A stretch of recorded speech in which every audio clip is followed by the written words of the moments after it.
Allocution prononcée à la radio de Londres le 20 janvier 1942. Il n'est pas un bon Français qui n'acclame la victoire de la Russie. L'armée allemande, lancée presque entière à l'attaque depuis juin dernier, d'un bout à l'autre de ce front gigantesque, pourvu d'un matériel énorme, rompu au combat et au succès, renforcé d'auxiliaires enchaînés au destin du Reich par l'ambition ou par la terreur, recule maintenant, décimé par les armes russes, rongé par le froid, la faim, la maladie. Tandis que chancellent la force et le prestige allemands, on voit monter au zénith l'astre de la puissance russe. Le monde constate que ce peuple de 175 millions d'hommes est digne d'être grand parce qu'il sait combattre, c'est-à-dire souffrir et frapper.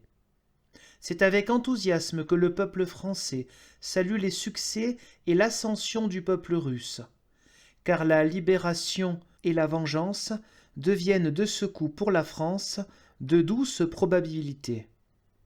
La mort de chaque soldat allemand tué ou gelé en Russie, la destruction de chaque canon, de chaque avion, de chaque tank allemand, au grand large de Leningrad, de Moscou ou de Sébastopol, donnent à la France une chance de plus de se redresser et de vaincre.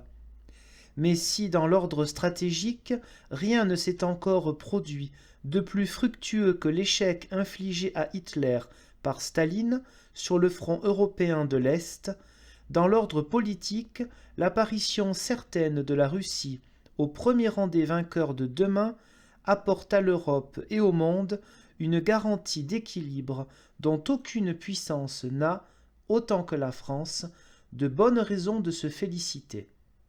Pour le malheur général, trop souvent depuis des siècles, l'alliance franco-russe fut empêchée ou contrecarrée par l'intrigue ou l'incompréhension.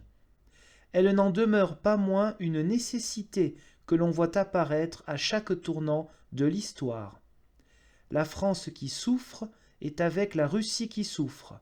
La France qui combat est avec la Russie qui combat. La France, sombrée au désespoir, est avec la Russie qui sut remonter des ténèbres de l'abîme jusqu'au soleil de la grandeur.